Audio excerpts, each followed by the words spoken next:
Alright, Craftmaster, magandang araw. Pag-usapan naman natin yung ating mga nagsisimulang boxers. Lalong-lalo na dun sa mga amateurs, kahit na sa mga professional pero kakaunti pa yung kanilang experience sa professional fighting. Pero more likely this is for amateurs. So nagsisimula ang lahat sa amateur. Kung ano ba yung boxing style mo is nade-develop yan sa amateur. Okay? Throughout fighting hanggang yan na yung makasanayan mo. Kaya sa amateur pa lang is kailangan mo talaga na ayusin na. Ayusin mo na yung boxing style mo. Ano ba yung sinasabing boxing style? Sa amateur kasi, mga bata, medyo talagang mataas pa yung nervyos, no? Nervyos, nagsama-sama na yung takot, pangamba, at syempre, mga bata pa, di ba? So natural lang naman yan. Pero kung sa amateur ka, kailangan talaga matutunan mo na pakalmahin yung sarili. Now, ano ba yung nangyayari pag sa mga amateur boxing? So makikita mo dyan sa mga amateur boxers, yung mga bata, is talagang napakalilikot, ano?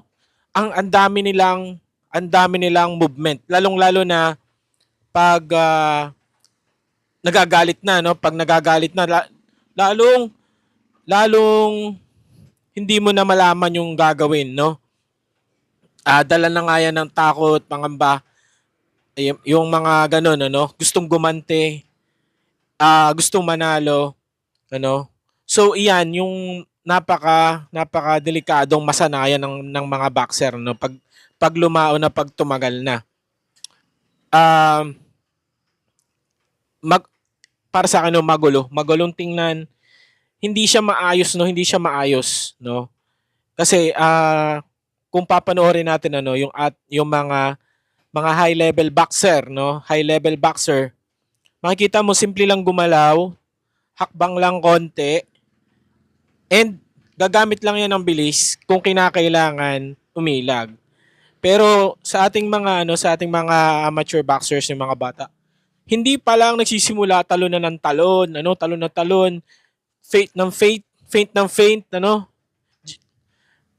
ikot ng ikot, napaka masyadong di mo malaman kung aggressive or nawawala sa sarili. Sa tingin ko, ganun talaga nangyayari, na may nawawala sa sarili.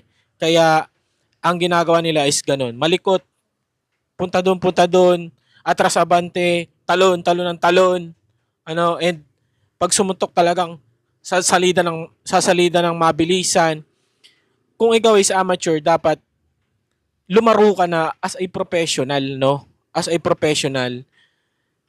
Madali lang naman yan, Manood ka lang ng mga high-level boxer kagaya ni Crawford, no? Canelo, Gervonta Davis, Lamont Roach, Teofimo Lopez,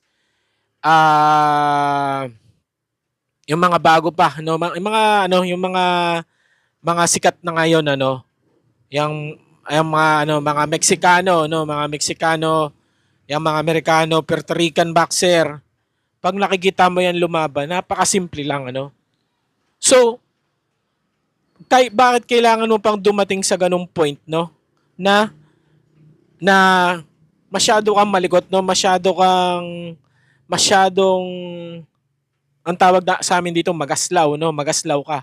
Masyado mo kang malikot, no? Bakit pupunta ka pa sa ganun? Kung pwede mo namang shortcutin yung pagiging kalmado, yung paggalaw ng pasimple lang, paunti-unti, mabagal pero nasa tono, no? Nasa tono. So, yun lang yung napapansin ko sa ating mga Pinoy boxer, lalong-lalo na sa amateur level. So sa mga coaches, no, kayo humahawak niyan, kailangan talaga is mentally i-prepared nyo sila, no? Hindi pwede na ganyan ang makakasanayan nila. Okay, makikita naman natin sa Pinoy boxing, 'di ba? Ang gulo. Ang gulo. Lagi nagkakauntugan, at kung saan-saan tumatapon ng suntok, yung mga bahala na. So, walang accuracy, walang tamang tiyempo. Okay? And example, no? Hindi naman ako na naninibago kung bakit ganyan yung mga galawan. Dahil yan is na-impluensyahan talaga ng galaw ni Manny Pacquiao. Okay, nandun na tayo, 8th Division World Champ. Pero, nung natalapid siya ni Marquez, no? Dahil ganun yung galaw niya eh. Kaliwete, natalapid siya ni Marquez, sa paa. Dahil, doon siya nasa salida, doon siya gumagawa ng salida yung atras abante, biglang susugod. Nung na-champion siya ni Marquez, wala, no?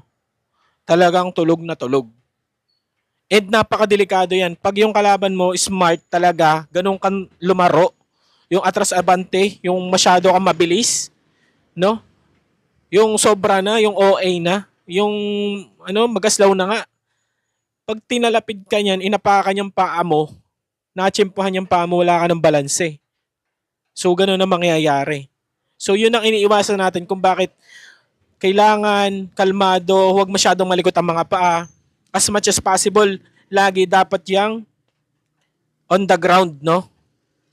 Di mo kailangan maglulukso dyan. Di mo kailangan, and yan is 12 rounds, no? Kailangan, sa 12 rounds, mauubos yung lakas mo. Ano nang gagawin mo? Hindi ka naman prepared sa depensa. Inubos mo na yung lakas mo, kalulundag, tatalon ka, tatakbo ka, atras abante, ilag, no? Ang ilag, mas maganda is, you have to know how to block. Because it serves your energy. Hindi talaga basta-basta maubos yung lakas mo. Unlike sa ilag dito, ilag doon, yuko, atras, takbo. So, makikita mo yan, karamihan sa mga ganyang laro is sa mga amateur. And nadadala nila yan hanggang professional. So, walang level na nangyayari. Pabulusok yung level sa halip na pataas. Dahil ngayon nakasanayan ng mga boxer is mali. Okay, huwag magaslaw, aralin maging simple lang, aralin na nasa tono, no?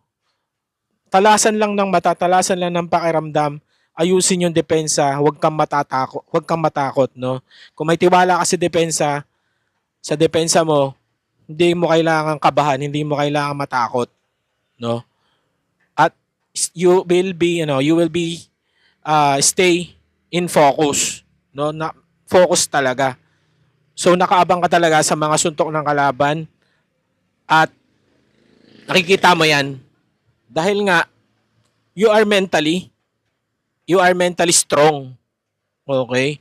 So again, yun ng mga coaches natin, no, na may pagkakataon na humawak ng mga boxer, mga young boxer, mga amateur. Show them, let them learn how to be kalmado, no? How to fight like a professional world champion. Yun. Kumparahin nyo lang kung paano gumalaw yung mga world champion. Si Lomachenko, malikot pa nga yun eh. No, Lomachenko, malikot pa yan. Manny Pacquiao, malikot pa yan. Pero, ano nangyari, di ba? Iba pa rin yung maganda yung galaw, simple yung galaw, and matalas ang mata. Yun lang muna, Krap Master, at maraming salamat.